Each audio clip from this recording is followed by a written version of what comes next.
السلام علیکم ورحمۃ اللہ وبرکاتہ۔ الحمد للہ نحمده ونستعینه ونستغفره ونعوذ باللہ من شرور انفسنا ومن سیئات اعمالنا، من يهده الله فلا مضل له ومن يضلل فلا هادي له، وأشهد أن لا إله إلا الله وحده لا شريك له، وأشهد أن محمدًا عبده ورسوله، أما بعد فإن خير الحديث كتاب الله، وخير الهدي هدي محمد صلى الله عليه وسلم، وشر الأمور محدثاتها، وكل محدثة بدعة، وكل بدعة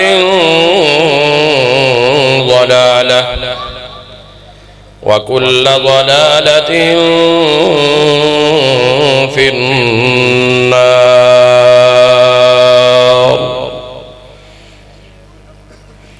فأعوذ بالله السميع العليم من الشيطان الرجيم، من همزه ونفخه ونفثه. بسم الله الرحمن الرحيم.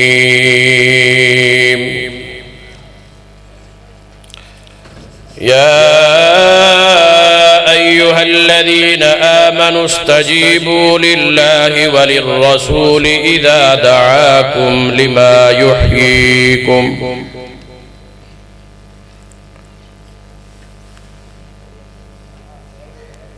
ہر قسم کی حمد و ثنا اللہ رب العالمین کے لیے ہے، جو حکم الحاکمین، مالک الملک، ساری کائنات کو اکیلا بنانے والا، اس کا نظام چلانے والا، ساری مخلوق کو اکیلا ہی پیدا کرنے والا، سب کا روزی رسان، حاجت روا، مشکل کشا اور عالم الغیب ہے۔ پھر انگنت لا تعداد، بے حد و حساب، بے شمار، بے انتہا صلاۃ اور سلام تمام انبیاء کرام علیہم السلام کے لیے، بالخصوص سب سے زیادہ امام الانبیاء جناب محمد الرسول اللہ صلی اللہ تعالی علیہ وآلہ وصحبہ وسلم کی ذات گرامی کے لیے۔ اس مختصر حمد و ثنا اور صلاۃ اور سلام کے بعد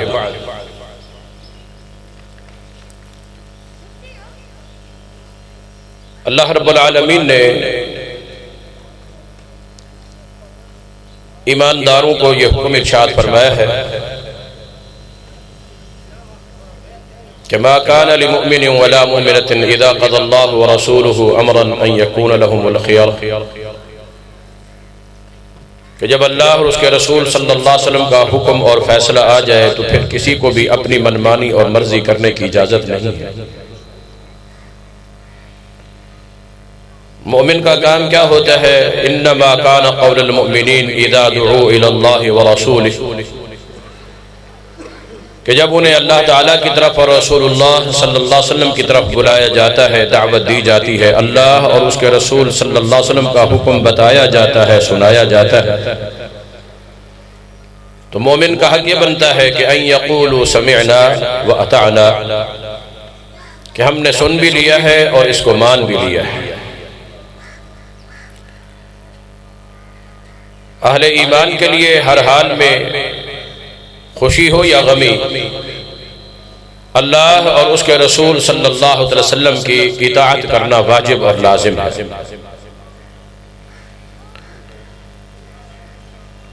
انبیاء کرام علیہم السلام کو بھیجا ہی اسی لیے جاتا ہے کہ الا لیطاع باذن اللہ، ان کی اطاعت کی جائے، تابعداری کی جائے، پیروی کی جائے۔ نبی اس لیے نہیں آتا کہ نبی امت کے افراد کی کوئی بات مانے، بلکہ امت کا یہ حق بنتا ہے وہ نبی کی اطاعت کرے۔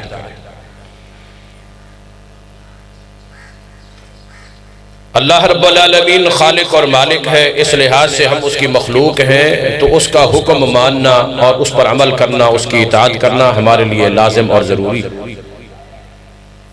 اور نبی صلی اللہ علیہ وسلم کی اطاعت اس لیے لازمی اور ضروری ہے کہ انہیں اللہ رب العالمین نے اپنا رسول اور پیغمبر بنا کر بھیجا ہے۔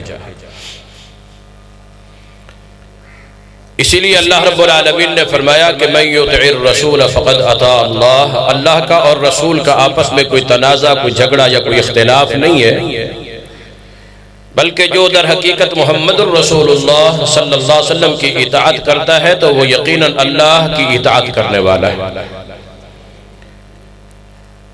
اللہ کی اطاعت کے بغیر، رسول اللہ کی اطاعت کے بغیر ایک مومن اور مسلمان کی کوئی زندگی نہیں ہے۔ اطاعت کرنی ہی کرنی ہے، فرما برداری کرنی ہی کرنی ہے، اللہ اور اس کے رسول کے حکم پر عمل کرنا ہی کرنا ہے، اس سے نافرمانی کر سکتا ہی نہیں ہے کوئی شخص۔ اللہ اور اس کے رسول صلی اللہ علیہ وسلم کے حکم کی نافرمانی اور خلاف ورزی کو معصیت اور گناہ قرار دیا گیا ہے۔ صرف معصیت اور گمراہی نہیں، معصیت اور نافرمانی ہی نہیں، بلکہ اس کو گمراہی قرار دیا گیا ہے، کھلم کھلا گمراہی۔ من یعص اللہ ورسولہ فقد ضل ضلالا بعیدا، وہ بہت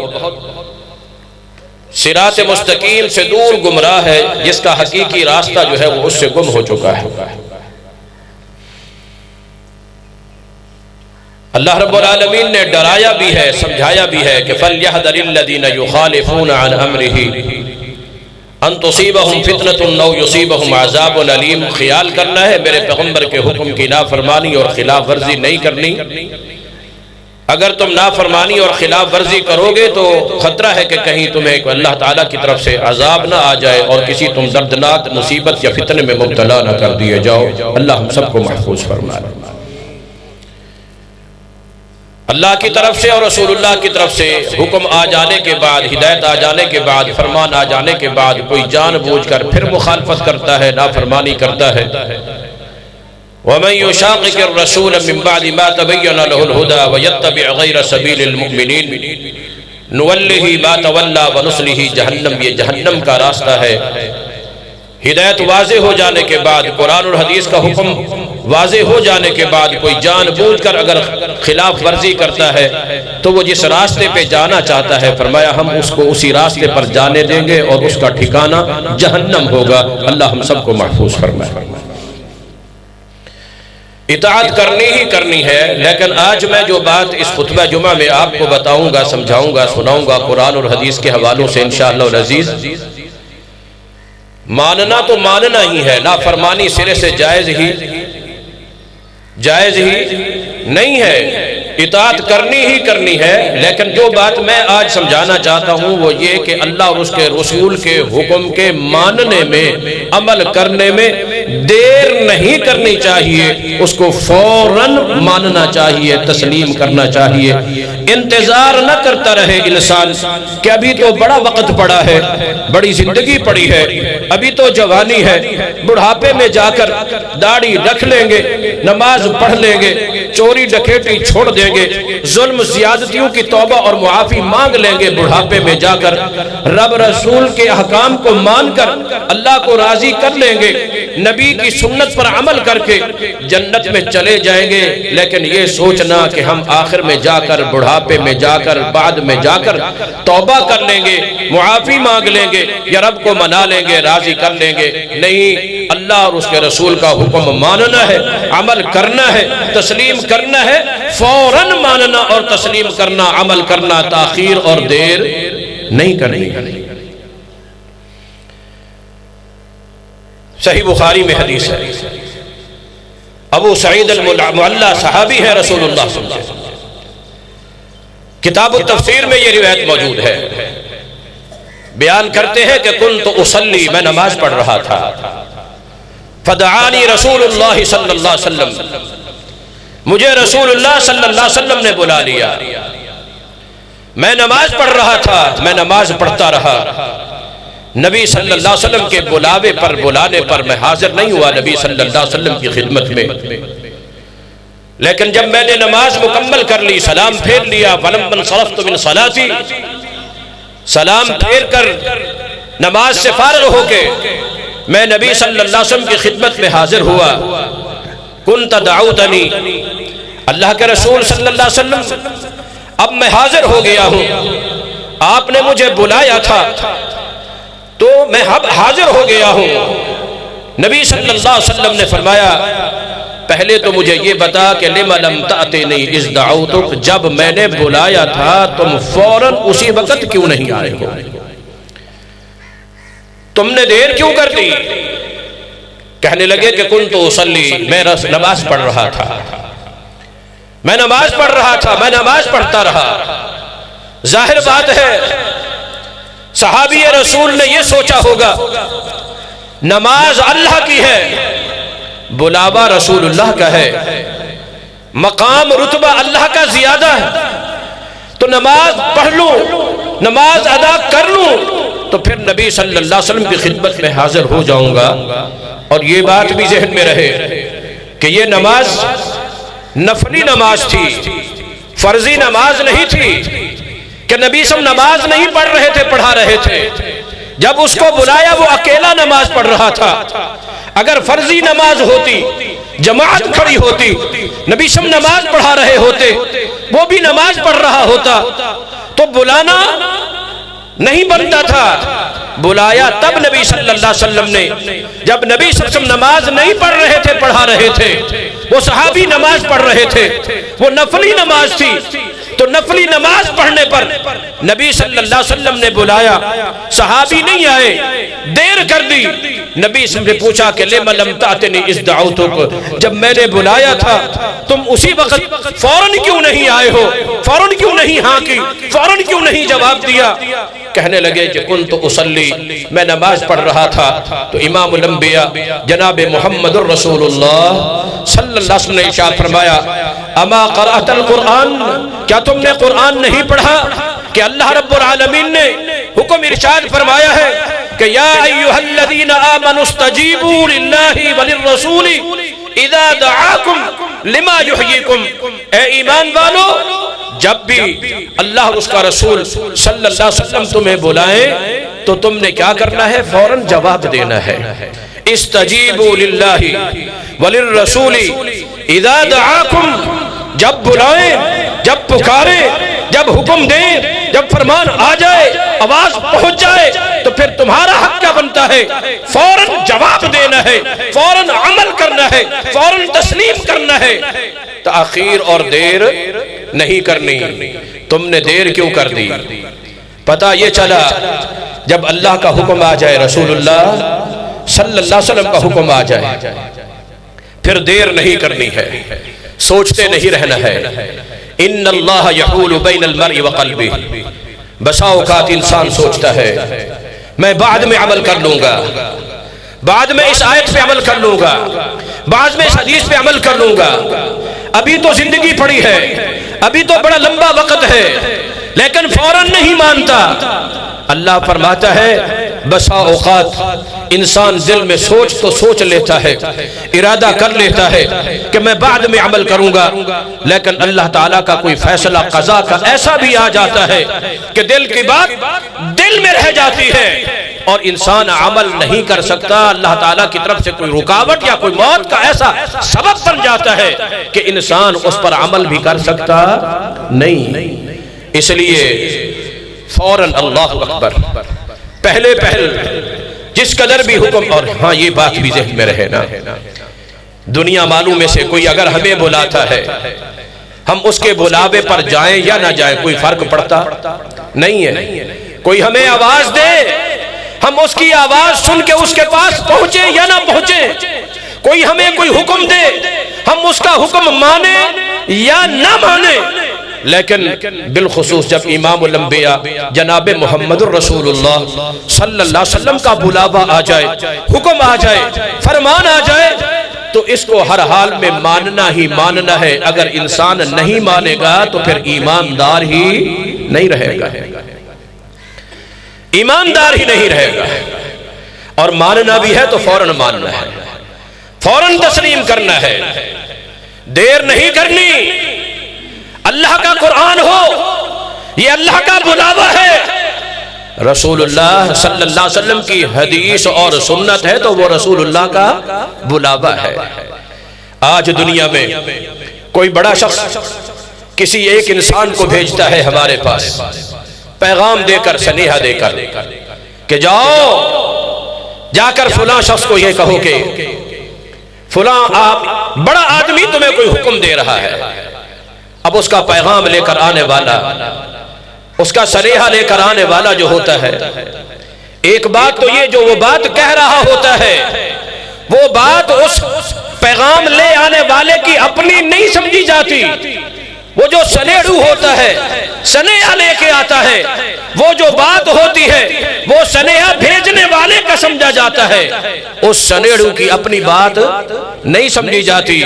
جب امام الانبیاء جناب محمد الرسول اللہ صلی اللہ علیہ وسلم کو اللہ تعالیٰ نے اپنے سنیہے دے کر، اپنے پیغام دے کر، اپنا قرآن دے کر، اپنی کتاب دے کر، دین اسلام دے کر، محمد الرسول اللہ صلی اللہ علیہ وسلم کے ذریعے ہماری طرف بھیجا ہے، تو اب نبی صلی اللہ علیہ وسلم جو بات کہیں گے وہ نبی صلی اللہ علیہ وسلم کی اپنی نہیں ہوگی، در حقیقت کس کی ہوگی؟ اللہ تعالیٰ کی ہوگی۔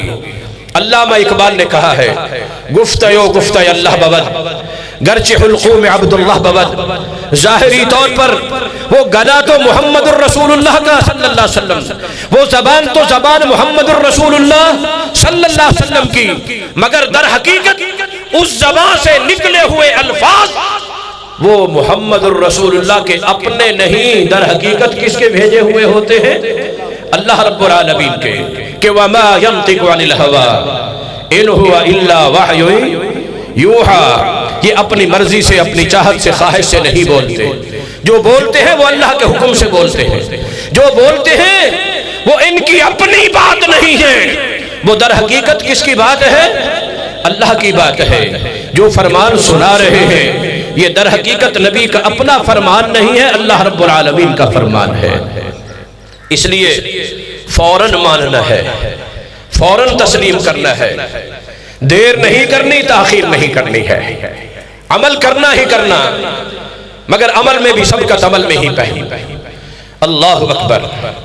امام الانبیاء جناب محمد الرسول اللہ صلی اللہ علیہ وسلم مکہ مکرمہ میں پیدا ہوئے، 40 سال کی عمر ہوئی، اللہ نے نبوت کے اعلان کا حکم دے دیا، پہلی وحی نازل ہوئی، اور پھر نبی صلی اللہ علیہ وسلم کا یہ مکی دور چلتا ہے، 13 سال نبی اکرم صلی اللہ علیہ وسلم مکہ میں تبلیغ کر رہے، اللہ کی توحید بیان کرتے رہے۔ اس دوران اپنے ہی مخالف ہو گئے، اپنے کنبے والے، قبیلے والے، اپنی برادری اور رشتہ دار، جن کی امانتیں بھی نبی صلی اللہ علیہ وسلم کے پاس تھی، نبی صلی اللہ علیہ وسلم کے شرم و حیا کو بھی مانتے تھے، امانت دیانت کو بھی مانتے تھے، صداقت اور سچائی کو بھی مانتے تھے، کہ ما جربنا الا کا صدقہ، ہم نے جب بھی آزمایا ہے سچا پایا ہے، کبھی کوئی جھوٹ زندگی بھر۔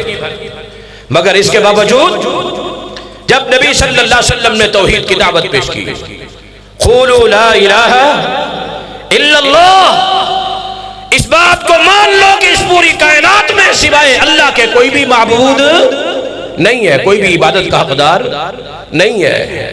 آگے سے ہی کھڑے ہو گئے، آگے سے ہی انترک ما کان یعبد آباؤنا، ہمارے باپ دادا جن کی عبادت پوجا کرتے تھے ان کو چھوڑ دیں، اجعل الالہۃ الہ واحدا، کہ سب کچھ نہیں کر سکتے، کرنے والا ایک اکیلا اللہ۔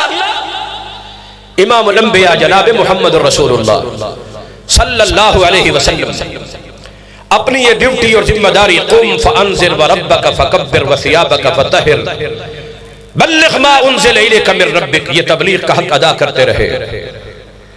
نماز بھی فرض ہو گئی، معراج بھی ہوا، مگر امام الانبیاء جناب محمد رسول اللہ صلی اللہ علیہ وسلم واقعہ معراج کے بعد، نماز کے فرض ہونے کے بعد پہلا قبلہ بیت المقدس، اسی کی طرف منہ کر کے نماز پڑھتے۔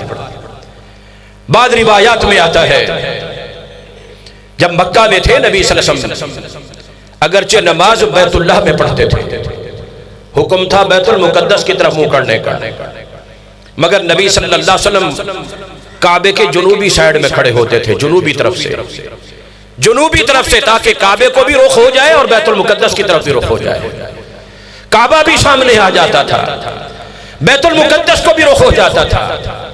جب نبی صلی اللہ علیہ وسلم ہجرت کر کے مدینہ منورہ میں پہنچے، نماز پڑھتے ہیں، بیت المقدس شمال میں ہے اور بیت اللہ جنوب میں ہے، شام کی طرف بیت المقدس کی طرف منہ کرتے ہیں، بیت اللہ کو پیٹھ ہوتی ہے، اگر بیت اللہ کی طرف رخ کیا جائے تو بیت المقدس کو پیٹھ ہوتی تھی، مگر حکم ابھی یہی تھا کہ بیت المقدس کی طرف منہ کر کے ہی نماز پڑھنا ہے۔ 16 یا 17 ماہ، بعد مورخین نے 18 ماہ بیت المقدس کی طرف نبی سے منہ کر کے نماز پڑھتے رہے۔ اور ہاں یہاں تھوڑی سی عظمت بھی امام الانبیاء جناب محمد رسول اللہ صلی اللہ علیہ وسلم کی سن لیجئے۔ ہجرت کر کے آئے تھے مکہ سے، کعبہ سے محبت بھی تھی، اب دل میں چاہت اور خواہش بھی تھی، بجائے بیت المقدس کے ابا ابراہیم علیہ السلام کا بنایا ہوا کعبہ جو ہے یہ قبلہ بن جائے، یہ کعبہ قبلہ بن جائے، دل میں تمنا ہے۔ نبی صلی اللہ علیہ وسلم اپنی دل کی تمنا اور چاہت اور خواہش کے مطابق اپنا چہرہ آسمان کی طرف اٹھاتے ہیں، آسمان کی طرف چہرہ اٹھایا۔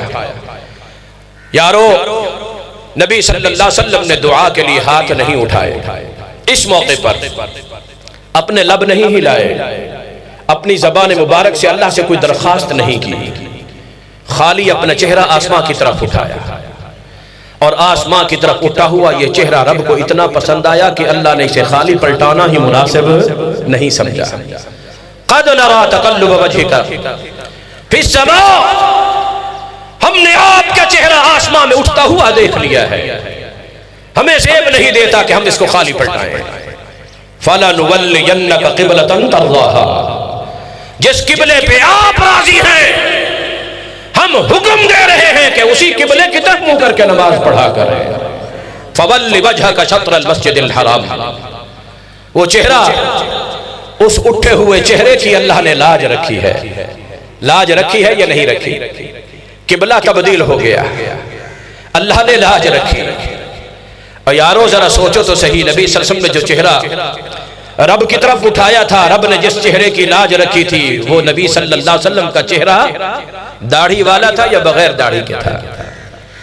جس چہرے کی رب نے لاج رکھی ہے، جس چہرے کو رب نے خالی نہیں موڑا، اللہ نے اسے خالی واپس نہیں کیا، اس چہرے کی لاج رکھی ہے۔ وہ چہرہ نبی صلی اللہ علیہ وسلم کی داڑھی سے سجا ہوا تھا، اور داڑھی بھی ایسی کہ جس سے سینہ ڈھپا ہوا تھا، کجا ہوا تھا۔ ملا لوگ تو کہتے ہیں نا ایک مٹھ ہونی چاہیے، ایک مٹھ ہو تو اس کے ساتھ تو گچی بھی نہیں چھپتی ہے، گردن بھی نہیں چھپ سکتی۔ کانت تغشا صدرہ، ایسی تھی جس سے میرے نبی صلی اللہ علیہ وسلم کا سینہ بھی ڈھپ جاتا تھا، چھپ جاتا تھا۔ وہ ایک مٹھ نہیں تھی، وہ مٹھ سے بڑی تھی۔ بذات خود بھی نبی صلی اللہ علیہ وسلم نہ قدرتے تھے نہ کمی اور بیشی کرتے تھے اس میں، اور حکم بھی دیا تو یہی دیا کہ وَعْفُ اللُّحَا، داڑھیوں کو معاف کر دو، اَرْخُ اللُّحَا، داڑھیوں کو لٹکاؤ۔ جو مٹھ والی ہوتی ہے نا یہ لٹکتی نہیں ہے، اس کے بعد یہ لٹکنا شروع ہوتی ہے۔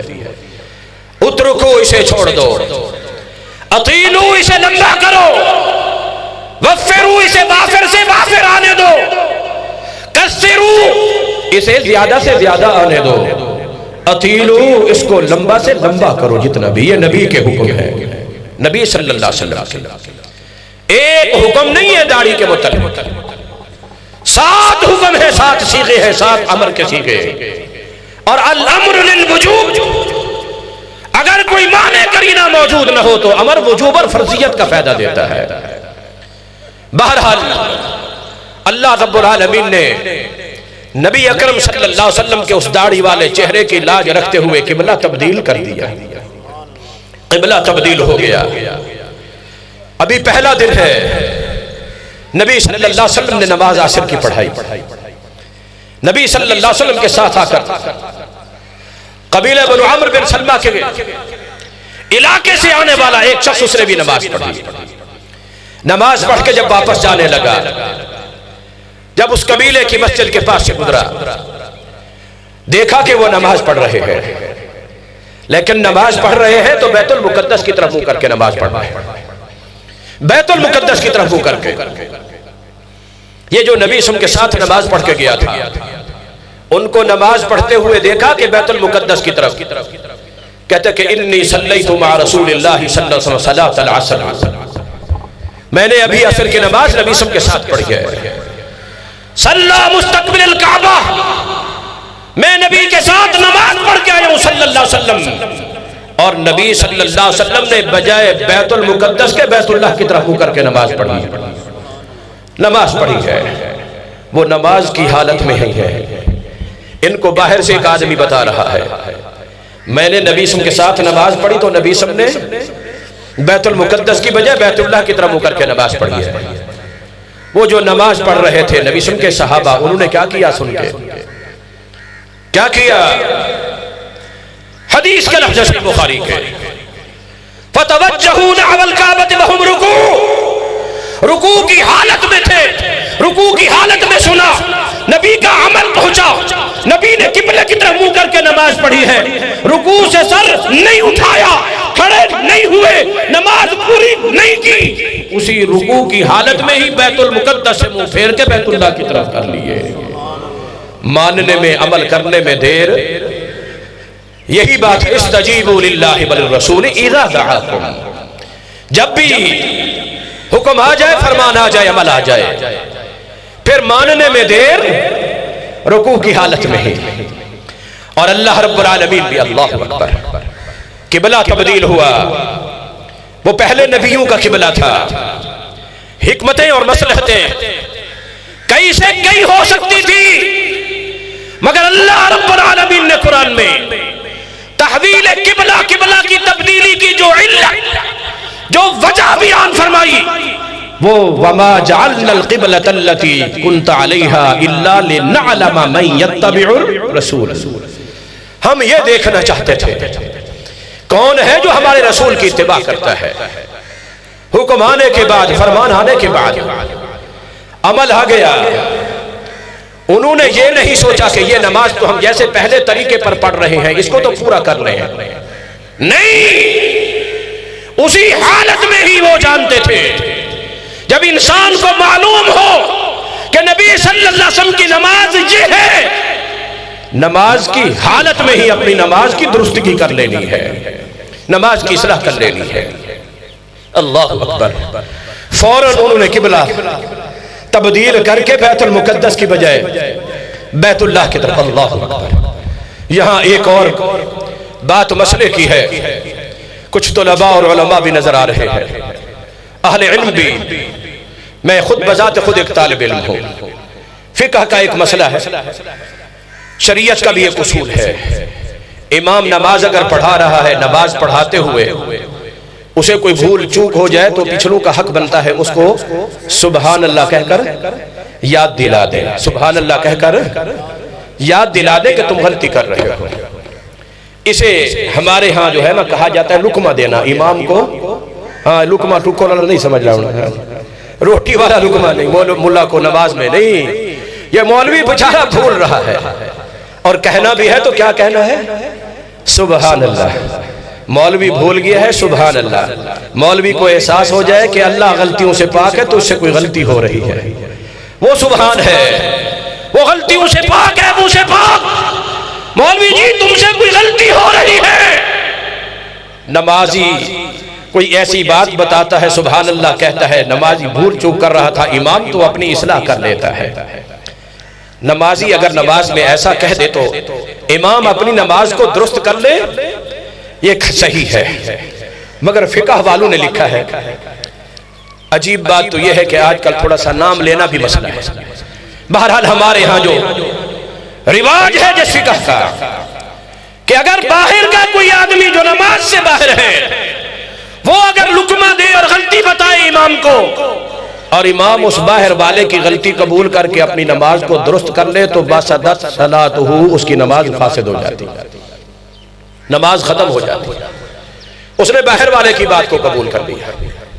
سوچنے کی بات ہے ان صحابہ نے جو قبلہ تبدیل کیا وہ نماز میں شامل شخص کی وجہ سے نہیں کیا، نماز سے باہر تھے، وہ تو رسول اللہ کے ساتھ پڑھ کے آئے تھے، آگے ان کا گھر تھا، وہ جا رہے تھے، ہاں بیان کرنے والا بھی اکیلا تھا۔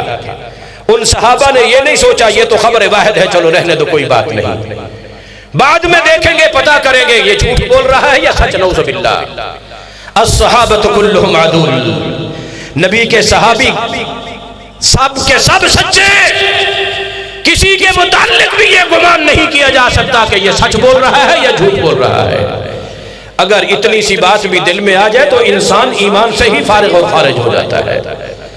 وہ سب کے سب صدیق ہیں، سب کے سب اولئک هم المؤمنون حقا، اللہ رب العالمین نے انہیں پکا ٹھکا مومن قرار دیا ہے۔ ہم کون ہوتے ہیں ان کے ایمان پہ بحث کرنے والے؟ جو ان کے ایمان پہ بحث کرتا ہے وہ خود ایمان سے فارغ۔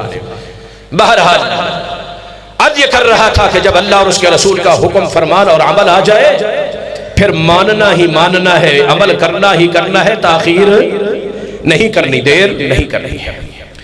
صحیح بخاری کی حدیث ہے، حضرت انس رضی اللہ عنہ بیان کرتے ہیں کبھی شراب حرام نہیں ہوئی تھی، انصاریوں کی ایک حویلی میں بیٹھے ہوئے تھے، کچھ لوگ شراب پی رہے تھے، میں سب سے کم عمر تھا، چھوٹا تھا، کنت ساقی القوم، میں پلا رہا تھا بھر بھر کے، پینے والے پی رہے ہیں، اسی دوران باہر گلی سے آواز آتی ہے ایک، وہ شراب پینے والے مجھے کہتے ہیں کہ انس دیکھو باہر کوئی آواز آ رہی ہے، یہ روایت مستدرک کی ہے، اللہ لگتا ہے کہ رسول اللہ نے کوئی پیغام بھیجا ہے۔ اور یارو وہ نشے کی حالت میں بھی ہوتے تھے تو ان کا انتظار ہوتا تھا کہ نبی کا کوئی فرمان نہ آ جائے، کوئی رسول اللہ کا اعلان تو نہیں ہے۔ انس لگتا ہے جاؤ جا کر دیکھو، صحیح بخاری کی حدیث، میں گیا، میں نے دیکھا منادی رسول اللہ صلی اللہ علیہ وسلم، رسول اللہ کی طرف سے ایک اعلان کرنے والا اعلان کر رہا ہے، اعلان کر رہا ہے کہ ان اللہ قد حرم الخمر، آج اللہ تبارک و تعالی نے شراب کو حرام کر دیا ہے۔ انس کہتے ہیں میں واپس آیا، مجھے انہوں نے بھیجا تھا تو وہ انتظار میں بیٹھے تھے، جام پکڑے ہوئے ہیں، برتن لیے ہوئے ہیں، میں آیا، پوچھا کہ کیا بات ہے، میں نے بتایا کہ رسول اللہ نے ایک اعلان کرنے والا بھیجا اور وہ اعلان کر رہا ہے کہ ان اللہ قد حرم الخمر، اللہ نے شراب کو حرام کر دیا ہے۔ انس کہتے ہیں کہ جس کا ہاتھ جہاں تھا وہیں ہاتھ رک گیا، پھر دوبارہ منہ کو لگانا گوارا، کسی کا پیالہ منہ کے قریب ہے ہونٹوں کے قریب ہٹا دیا، کوئی بھر کے لے جانا چاہ رہا تھا تو روک دیا، اور جو بھرنا چاہ رہا تھا بھرا ہی نہیں ہے، وہ سارے کے سارے بٹکے توڑ دیے گئے، اڑیل دیے گئے، مشکیزوں میں شراب پرانی بکھیر دی گئی اور بہا دی گئی۔ انس کہتے ہیں کہ گلیوں میں اس دن شراب ایسے بہ رہی تھی جیسے کوئی بارش کی وجہ سے طوفان آیا ہوا ہوتا ہے، سیلاب آیا ہوا ہوتا ہے۔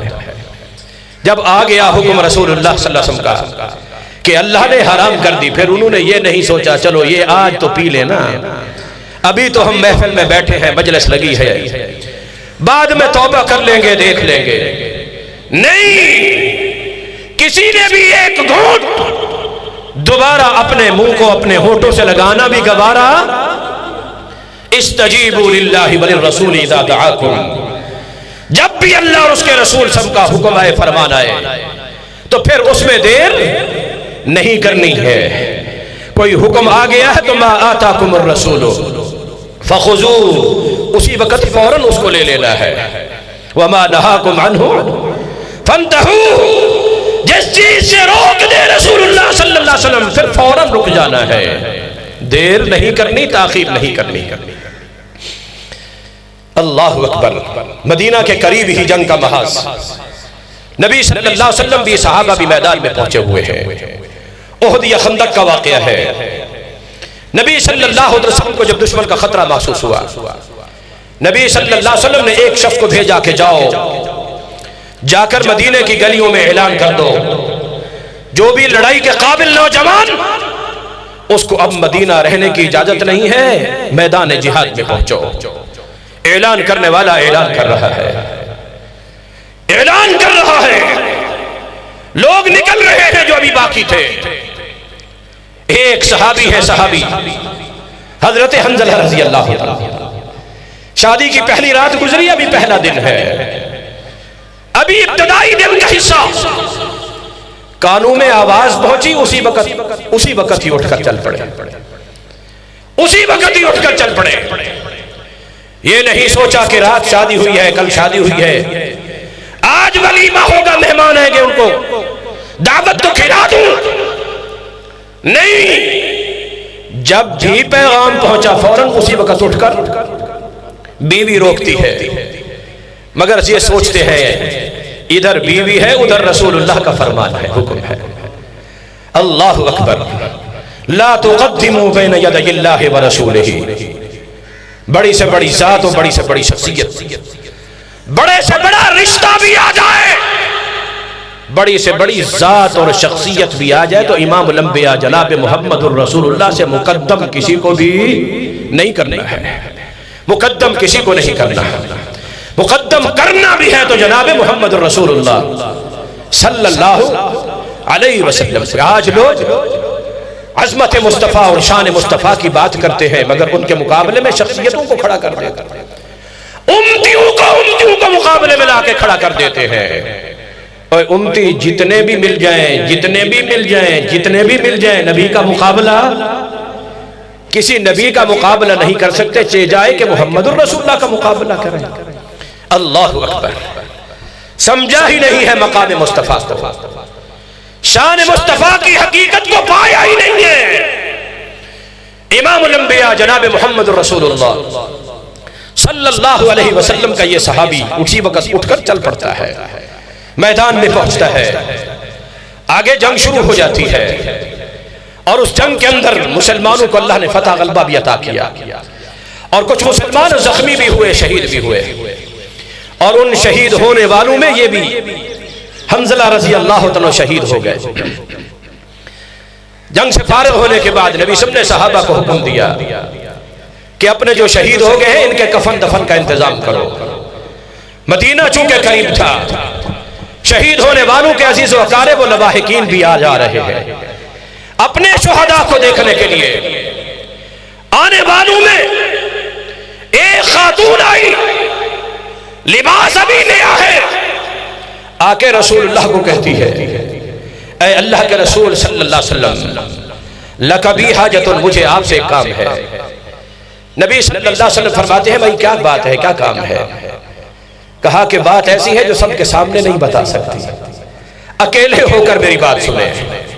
نبی صلی اللہ علیہ وسلم اکیلے ہو گئے، اس کی بات سنی، وہ کہتی ہے، اللہ کے رسول صلی اللہ علیہ وسلم، انا زوجۃ حنظلہ، میں آپ کے شہید ہونے والے صحابی حنظلہ کی بیوی ہوں جو اس غزوے میں شہید ہوا ہے، ہماری شادی کل ہی ہوئی ہے، ایک رات گزری ہے، آج کا دن ہے، پہلا دن ہے شادی کا۔ کہتی ہے مجھے معلوم ہے آپ شہیدوں کو غسل نہیں دیا کرتے۔ نبی صلی اللہ علیہ وسلم فرماتے ہیں، ادفنوہم فی دمائہم وجروحہم، ان کو ان کے انہی زخموں کے ساتھ، بہتے ہوئے خون آلود کپڑوں کے ساتھ اسی طرح ہی دفن کر دو۔ لم یغسلہم، احد والوں کو ایسے دفن کیا، غسل نہیں دیا۔ عام حالات میں خون نکل آئے، جگہ دھونی پڑتی ہے، کپڑے کو لگ جائے تو صاف کرنا پڑتا ہے، دھونا پڑتا ہے، مگر یہ خون تو وہ ہے جو فی سبیل اللہ، اللہ کے راستے میں نکلا ہوا خون، یہ پلید نہیں، یہ یغفر لہ من اول قطرۃ دم لہ، شہید کے جسم سے خون کا پہلا قطرہ نکلتے ہی اللہ اس کی زندگی کے سارے گناہ دھو دیتا ہے. یہ ایسا پاک ہے. فرمایا ان کو اسی طرح کپڑوں کے ساتھ دفن کر دو، قیامت کے دن اٹھیں گے. اللون لون الدم، رنگ تو خون والا ہوگا، لیکن والریح ریح المسک، اس میں سے مسک اور کستوری کی خوشبوئیں پھوٹ رہی ہوں گی. یہ خون کوئی عام خون نہیں ہے، یہ خون کوئی معمولی خون جو اللہ کی راہ میں نکلا ہو. اللہ کی راہ میں وہ صحابی تھے نا، پہرا دے رہے تھے پہاڑی پر، ایک سو گیا دوسرا پہاڑی پر پہرا دیتا رہا. دشمن نے تیر برسائے، نماز بھی صحابی پڑھ رہا ہے، پہرا بھی دے رہا ہے. تیر لگتے رہے، صحابی نے نماز چھوڑی نہیں، نماز پڑھتے رہے. زخموں سے سارا جسم بھر جاتا ہے، خون آلود کپڑے ہیں مگر نماز پڑھ رہے ہیں. نماز سے فارغ ہوئے تو دوسرے ساتھی کو اٹھا دیا، کہا کہ یار تمہیں تیر لگ رہے تھے تو مجھے جگا دیتے. کہا بات یہ ہے، ان ابتدأت سورة ما احب ان اقطعها، میں قرآن کی ایک سورت نماز میں شروع کر چکا تھا، اب میرا دل نہیں چاہتا تھا کہ میں اس کو چھوڑ دوں، ادھورا چھوڑ دوں. آج مولویوں کو تھوڑی سی گرمی لگی ہو تو قد افلح من زکاہا سے شروع ہو جاتے ہیں. افلا ينظرون الى الابل کہ ما احب ان اقطعها، میرا دل نہیں چاہتا کہ میں اس سورت کو ادھورا چھوڑ دوں. تیر لگتے رہے، قرآن بھی نہیں چھوڑا، نماز بھی بولو بہتے ہوئے خون کے ساتھ. نماز پڑھی یا نہیں پڑھی؟ ملا لوگ تو یہاں کہتے ہیں کہ نماز ٹوٹ جاتی ہے. فضائل صلاۃ میں، فضائل نماز میں لکھا ہے یہ واقعہ، اور لکھنے کے بعد مولانا زکریا نے لکھا ہے کہ ہو سکتا ہے کہ اس صحابی کا مسلک امام شافعی والا ہوا، کہ امام شافعی کے نزدیک نماز نہیں ٹوٹتی مگر ہمارے مذہب میں نماز ٹوٹ جاتی ہے. وہ صحابہ کی نماز ٹوٹی، بولو عمر رضی اللہ تعالیٰ عنہ جب مصلی پہ آئے فجر کی نماز پڑھانے کے لیے، اور وہ ابو فیروز مجوسی ملعون خنجر چھپا کے کھڑا ہوا ہے. مجوسی صف پہلی میں کھڑا ہے، مسلمانوں کو پتا، بولو کیوں؟ اس لیے کہ فجر کی نماز عمر رضی اللہ تعالیٰ عنہ نبی کی سنت پہ عمل کرتے ہوئے اول اندھیرے میں پڑھا کرتے تھے، غلس میں پڑھا کرتے تھے اندھیرے کے وقت. ورنہ اپنی مسجد میں پڑھنے والے ہر نمازی کو تم پہچان لیتے ہو، پہچانتے ہو یا نہیں پہچانتے؟ صحابہ مجوسی کو نہیں پہچان سکے، اس لیے کہ چراغ بھی نہیں تھے، دیوے بھی نہیں تھے، لالٹین اور روشنیاں بھی نہیں تھیں، اندھیرے میں غلس میں. ہاں ایک اور بات بھی نوٹ کیجئے، عمر بن خطاب رضی اللہ تو نماز پڑھا رہے ہیں، پیچھے سے اس نے خنجر مارے تو پیٹ میں مارے، پیٹ زخمی ہو گیا، آنتڑیاں باہر آ گئیں، اب خون بھی نکلا ہے. عمر بن خطاب رضی اللہ عنہ کا اپنے پیٹ کو سنبھال کے نیچے بیٹھ کے پیچھے آ گئے. عبد الرحمن ابن عوف رضی اللہ عنہ پیچھے کھڑے تھے، وہ آگے چلے گئے. عمر رضی اللہ عنہ ایک رکعت پڑھا چکے تھے فجر کی، ایک باقی، دوسری رکعت عمر بن خطاب رضی اللہ عنہ نے بیٹھ کے پوری کی ہے. عمر بن خطاب رضی اللہ عنہ نے پڑھائی، عبد الرحمن ابن عوف نے پڑھائی. عمر رضی اللہ عنہ نے جب سلام پھیرا، پوچھا من قتلنی، دیکھو اے میرے اوپر قتل کرنے کا یہ حملہ کس نے کیا ہے. جب دیکھا گیا بتایا گیا کہ مجوسی ہے. کہا الحمدللہ الذی لم یجعل دمی علی ید مسلم، اس اللہ کا شکر ہے کہ جس اللہ نے میرا قتل ہونے کا جو انتظام ہے وہ کسی مسلمان کے ہاتھ سے نہیں کیا. مسلمان کو مجوسی کافر، کیوں؟ اللہ اکبر. امام الانبیاء جناب محمد رسول اللہ صلی اللہ علیہ وسلم کی حدیث بھی اور دین کا اصول اور ضابطے اور احکام بھی یہی بتاتے ہیں کہ مسلمان غیر مسلم کے ہاتھوں جب قتل ہوتا ہے تو شہادت ملتی ہے. بہرحال عرض کرنے کا مقصد یہ، خون بہا عمر بن خطاب رضی اللہ عنہ کا، مگر نماز توڑی نہیں، نماز فاسد، نماز کو مکمل کیا. اور ہاں آنتڑیاں باہر آ گئیں. خوراک دی جاتی تھی، پیٹ سے نکل جاتی تھی، آنتڑیوں سے نکل جاتی تھی. معدہ زخمی ہوا، پیٹ زخمی ہوا ہے. کیوں؟ اس کی وجہ یہ ہے کہ عمر بن خطاب رضی اللہ عنہ کے ہاتھ یہاں پر تھے. اگر ہاتھ یہاں ہوتے تو پھر پیٹ زخمی نہ ہوتا، پھر پیٹ زخمی نہ ہوتا. ہاتھ پہ زخم آ جاتے، پیٹ بچ جاتا. لیکن پیٹ بچا، دودھ پلایا جاتا نکل جاتا، دوائی پلائی جاتی نکل جاتی. مایوس ہو گئے. مگر اللہ اکبر، بتا یہ رہا تھا کہ خون نکلا بھی ہے تو نماز توڑی. یہ تو اللہ کے راہ میں نکلنے والا خون ہے، یہ ناپاک اور پلید نہیں ہوتا. امام احمد بن حنبل رحمہ اللہ کو مسئلہ خلق قرآن کے اوپر جیل میں کوڑے مارے گئے. کوڑے مارنے والا جلاد کہتا ہے میں 70 کوڑے مارتا تھا. لو ضربت بالفیل لصرخت، اگر ہاتھی کو مارے جاتے وہ بھی چیخ اٹھتا. لیکن امام احمد نے کبھی اف تک نہیں کی تھی، اف تک نہیں کی تھی. کہتا ہے کہ میں کوڑے مار رہا تھا، اتنے میں نماز کا وقت ہو گیا. امام احمد نے مجھے کہا مجھے نماز تو پڑھنے دو. میں نے ہاتھ روک لیا کہ چلو امام صاحب نماز پڑھ لو. قبلے کی طرف منہ کر کے امام احمد بن حنبل نے نماز شروع کر دی. ساتھ ہی ملا کھڑا تھا. ملا کہتا ہے احمد بن حنبل ان خون آلود کپڑوں کے ساتھ نماز پڑھو گے، یہ تو خون جب نکل آتا ہے تو کپڑے پلیت ہو جاتے ہیں. امام احمد بن حنبل نے کیا جواب دیا؟ اہل حدیثوں کا جواب بھی یہی ہوتا ہے نا، اپنی بات نہیں، اپنے بڑوں کی بات نہیں، اپنے علامے کی بات نہیں، اپنے فقیہ و مجتہد مفتی کی بات نہیں، دلیل شریعت والی. کہا مولوی جی تم میرے پر اعتراض کر رہے ہو کہ بہتے ہوئے خون کے ساتھ نماز. ہاں جب عمر رضی اللہ عنہ زخمی ہوئے تھے اور عمر رضی اللہ عنہ نے اسی طرح اپنے بہتے ہوئے خون کے ساتھ اپنی نماز کو مکمل کیا. ان کی نماز ہو گئی تو میری نماز بھی ہو جائے گی. اللہ اکبر. عرض کرنے کا مقصد اللہ اکبر.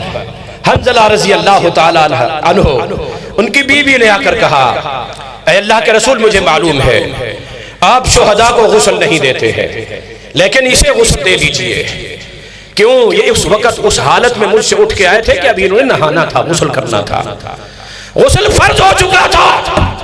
جب آپ کا حکم پہنچا، فرمان پہنچا، دیر نہیں کی، تاخیر نہیں کی کہ نہا تو لوں کہ اگر نہانے لگ گیا تو دیر ہو جائے گی. جب اللہ اور اس کے رسول کا حکم آ جائے اسے ماننے اور عمل کرنے میں دیر کرنا جائز نہیں ہے. بغیر نہائے بن نہائے اسی طرح اٹھ کے آ گئے، شہید ہو گئے. بی بی بتلا رہی ہے اللہ کے رسول آپ باقی شہداء کو غسل دیں یا نہ دیں، لیکن اس حنظلہ کو ضرور غسل دے دیں. میرے نبی کیا فرماتے ہیں کہ انی تعجبت یا زوجۃ حنظلہ، اے حنظلہ کی بیوی میں بھی تعجب کر رہا تھا کہ آخر کیا بات ہے کہ ان الملائکۃ تغسلہ من الجنہ، اللہ کے ملائکہ اور فرشتے جنت سے آ کر اس کو غسل دے رہے تھے. مسند احمد بن حنبل کی حدیث ہے رأیت علی عرش فضۃ بین السماء والارض، زمین و آسمان کے درمیان چاندی کے تخت پر میں نے دیکھا فرشتوں نے غسل دیا. جامع ترمذی کی حسن حدیث صحابہ بیان کرتے ہیں فرأینا اثر الماء علی الارض، ہم نے وہ زمین کے قطرے زمین کے اوپر پانی کے گرتے ہوئے اپنی آنکھوں سے آپ خود دیکھے تھے. اگر اس حالت میں گیا بھی ہے اللہ نے اس کی لاج رکھی ہے، لاج رکھی ہے، دیر نہیں کی، تاخیر نہیں کی، اللہ نے عزت عطا کی. غسیل الملائکہ کا خطاب مل گیا، ملائکہ اور فرشتے غسل دے رہے ہیں، تاخیر نہیں کی، دیر فوراً مانا تسلیم کیا. امام الانبیاء جناب محمد رسول اللہ صلی اللہ علیہ وسلم ایک رات عشاء کے بعد بیٹھے ہوئے ہیں، کچھ صحابہ بھی ساتھ بیٹھے ہوئے ہیں، انصار و مہاجرین. اسی دوران جبرائیل آیا. جبرائیل قرآن مجید کی کچھ آیات لے کر اور آیات کیا تھی؟ یا ایھا النبی قل لازواجک و بناتک و نساء المؤمنین یدنین علیہن من جلابیبہن، اے نبی اپنی بیویوں کو، اپنی بیٹیوں کو اور مسلمان عورتوں کو حکم دے دیجئے کہ اپنے اوپر اوڑھنیاں اوڑھ کے نکلا کریں۔ پردے کا حکم نازل ہوا، آیات نازل ہوئی، جبرائیل نے نبی سب کو بتائیں اور نبی سب نے پڑھ کر صحابہ کو سنا دی۔ انتہائی رات کے قریب نبی سے عشاء پڑھا کرتے تھے، ایک تہائی کے قریب۔ جب اتنا وقت ہو چکا ہے، اب بیٹھے محفل کا مجلس کا وقت بھی گزرا، آدھی رات کے قریب کا وقت ہے۔ آیتوں کو سن کر نبی صلی اللہ علیہ وسلم صحابہ کو اجازت دے دی، چلے گئے۔ اب جو صحابی بھی اپنے گھر میں گیا، جا کر اپنی بیویوں کو بتا رہے ہیں کہ آج رات اللہ نے یہ حکم نازل کیا ہے۔ ام المؤمنین سید عائشہ فرماتی ہے فجعل النساء یخطن الثیاب، تو اسی رات، اسی وقت میں، اسی پہر میں، رات کی تاریکی اور اندھیرے میں ان عورتوں نے اپنے گھروں میں اپنے کپڑوں کو دیکھا، چادروں کو دیکھا، جن کے پاس چادریں نہیں تھی، کپڑے کے ٹکڑے ٹوٹے تھے، آپس میں ملا کے ساری رات بیٹھ کے ان کو سیا، اور سینے کے بعد جب فجر کی نماز پڑھنے آئی تو اپنی چادروں کے ساتھ چھپی ہوئی تھی۔ رات کی تاریکی میں اگر حکم آیا ہے، صبح کی روشنی نہیں ہونے دی، انہوں نے اس پر عمل کر کے دکھلا دیا۔ استجیبوا للہ وللرسول اذا دعاکم، آیت نازل ہوتی ہے لن تنالوا البر حتی تنفقوا مما تحبون۔ ابو طلحہ انصاری کھڑے ہو جاتے ہیں، اللہ کے رسول، ابھی تلاوت بھی مکمل نہیں ہونے دی، آیت کی تلاوت بھی مکمل نہیں ہونے دی۔ اللہ کے رسول ان احب اموال الی بیرھا، اللہ فرما رہا ہے جب تک اپنی پسندیدہ چیز میرے راستے میں خرچ نہ کر دو تو تم بھلائی کو حاصل نہیں کر سکتے۔ میرا سب سے پسندیدہ محبوب ترین مال جو ہے وہ بیرحا والا باغ ہے۔ اے اللہ کے رسول، میں آپ کو اجازت دے رہا ہوں، آپ جہاں چاہیں مرضی اس کو خرچ کر دیں۔ آیت کے اور احکام کے آنے کی دیر ہوتی تھی، ماننے اور تسلیم کرنے میں دیر، عمل کرنے میں دیر۔ یجعلتھا صدقۃ للہ، یہ سارے کا سارا میں نے اللہ کے لیے اس کو صدقہ قرار دیا ہے، آپ جہاں چاہیں مرضی اس کو خرچ کریں۔ ابو بکر صدیق رضی اللہ تعالیٰ عنہ، سیدہ فاطمہ، سیدہ عائشہ رضی اللہ تعالیٰ عنہ بیٹی تھی، الزام لگانے والوں نے لگایا، ان میں ایک سادہ سا قریبی رشتہ دار مصطح بن اساسہ بھی جو ہے وہ شامل ہو گیا بات کرنے والوں میں۔ فطرتی بات ہے، باپ کو بیٹی سے محبت ہوتی ہے۔ ابو بکر صدیق اس مصطح بن اساسہ کے گھر کے سارے اخراجات ادا کیا کرتے تھے۔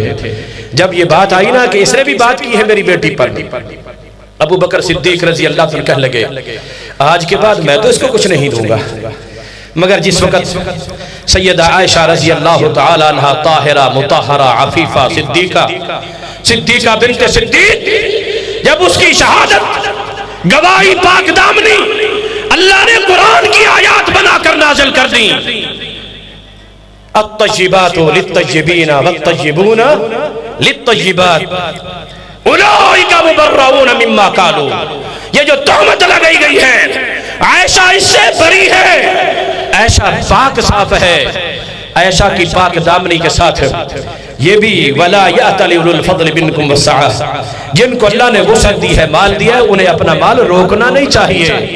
أَلَا تُحِبُّونَ أَن يَغْفِرَ اللَّهُ لَكُمْ، کیا تم پسند نہیں کرتے اللہ تمہارے گناہوں کو معاف فرما دے؟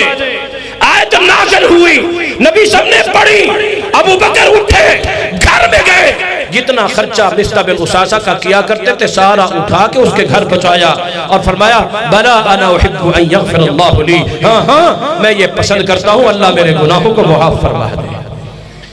یا ایھا الذین آمنوا استجیبوا للہ وللرسول اذا دعاکم لما یحییکم، کہ جب اللہ اور اس کے رسول کا حکم آ جائے تو پھر فوراً اس پر عمل کرنا ہے، دیر نہیں کرنی ہے، تاخیر نہیں کرنی ہے۔ دیر کر دو گے، تاخیر کر دو گے تو کہیں ایسا نہ ہو کہ گاڑی ہی چھوٹ جائے۔ ان اللہ یحول بین المرء وقلبہ، اللہ رب العالمین بسا اوقات کوئی ایسی رکاوٹیں پیدا کر دیتا ہے جس کے لیے انسان کو دل کے اندر وہ ارادہ، وہ خواہش، تمنا پوری ہی نہیں ہو سکتی ہے۔ دنیا کی یہ زندگی بڑی حقیر ہے، بڑی قلیل ہے۔ اللہ اکبر. قیامت کے دن کو فرمایا یرونہ بعیدا، یہ لوگ بڑا دور سمجھتے ہیں، ونراہ قریبا، یہ دن بڑا قریب ہے. کتنا قریب ہے؟ الا کلمح البصر، اگر اللہ چاہے تو پلک جھپکنے میں اسے واقع کر دے. کتنا قریب ہے. جامع ترمذی کی حدیث ہے، رسول اللہ فرماتے ہیں وَكَيْفَ أَنْعَمُ وَقَدْ الْتَقَمَ صَاحِبُ الصُّورِ سورا، وہ فرشتہ جس نے قیامت کو قائم کرنے کے لیے سور پھونکنا ہے، وہ فرشتہ سور اپنے منہ میں لے کر بیٹھا ہوا، رافعاً عینیہ الی السماء، نگاہیں آسمان کی طرف اٹھائے ہوئے کہ اللہ کا حکم ملے اٹھا کر منہ تک لے جانے جتنی دیر بھی نہ ہو، بس حکم ملے میں فوراً سور پھونک دوں. وہ اس طرح سور لے کر بیٹھا ہوا ہے، اور پھر میں ہنسوں، پھر میں مسکراؤں، پھر میں کہکے لگاؤں، پھر میں خوشحالی والی زندگی بسر کروں اللہ کے ڈر خوف سے بے نیاز ہو کر. نہیں نہیں میرے بھائیو، الا کلمح البصر، جو سانس لے رہے ہیں واپس آ سکتا ہے نہیں، جو واپس آیا ہوا ہے دوبارہ اندر جا سکتا ہے نہیں، جو قدم اٹھایا ہے یہ رکھا جا سکتا ہے نہیں، رکھا ہوا دوبارہ اٹھایا جا سکتا ہے نہیں. جب اس قدر میرے بھائیو موت کا کوئی پتہ نہیں ہے، قیامت آنے ہی والی ہے اور دنیا کی زندگی فانی ہی فانی ہے، تو پھر اس کے لیے ہم نے کچھ کرنا ہے. وَلْتَنْظُرْ نَفْسٌ مَا قَدَّمَتْ لِغَدٍ، اللہ تعالیٰ نے حکم دیا ہے کہ دیکھو کہ تم نے کل کے لیے کیا تیار کیا. یہ کل کی تیاری کے لیے ہی کہ استجیبوا للہ وللرسول اذا دعاکم، جب اللہ کا اور اس کے رسول کا حکم ہے فوراً مان لیا کرو، فوراً عمل کیا کرو، تاخیر نہ کیا کرو، دیر نہ کیا کرو. اسی میں ہی تمہاری خیر ہے، اسی میں ہی تمہاری کامیابی ہے. اللہ ہمیں اس پر عمل کی توفیق عطا فرمائے. وآخر دعوانا الحمدللہ رب العالمین.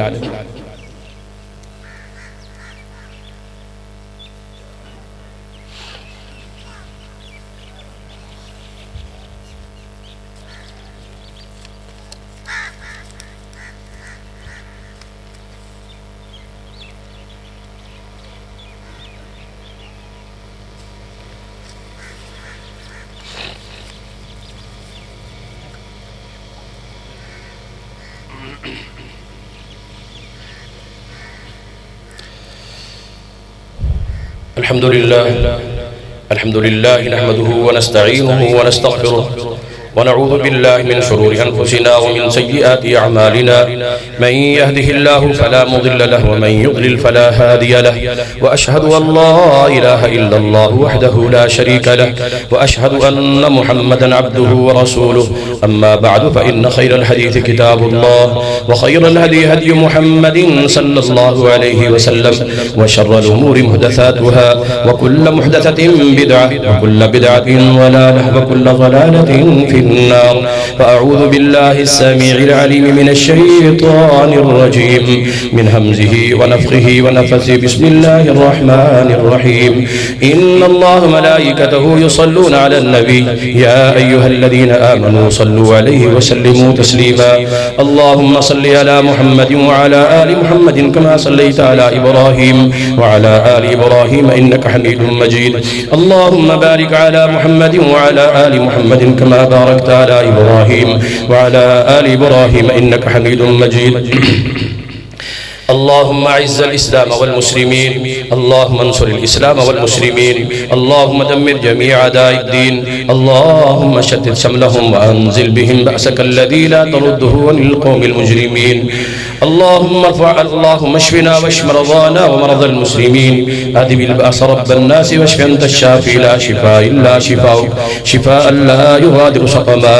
عباد الله رحمكم الله، إن الله يأمر بالعدل والإحسان وإيتاء ذي القربى وينهى عن الفحشاء والمنكر والبغي يعظكم لعلكم تذكرون. یہ اعلان ہے تو 19 فروری کا خطبہ جمعہ جامع مسجد اہل حدیث چار ڈیرے والا میں مولانا عمران شریف صاحب آفل آباد، اور اسی طرح 19 فروری کا خطبہ جمعہ جامع مسجد اہل حدیث ملتان روڈ شور کوٹ میں شیر پنجاب حضرت مولانا منظور احمد صاحب انشاءاللہ ارشاد فرمائیں گے. اور آج رات آپ تمام احباب جانتے ہیں کہ اسی جگہ پر ایک عظیم سالانہ کانفرنس منعقد ہو رہی ہے، جس میں انشاءاللہ العزیز مولانا عبدالحقانی صاحب، مولانا اسماعیل عتیق صاحب اور اسی طرح دیگر علماء کرام انشاءاللہ العزیز خطاب فرمائیں گے. آپ تمام احباب دوسرے دوست ساتھیوں کو بھی دعوت دیں.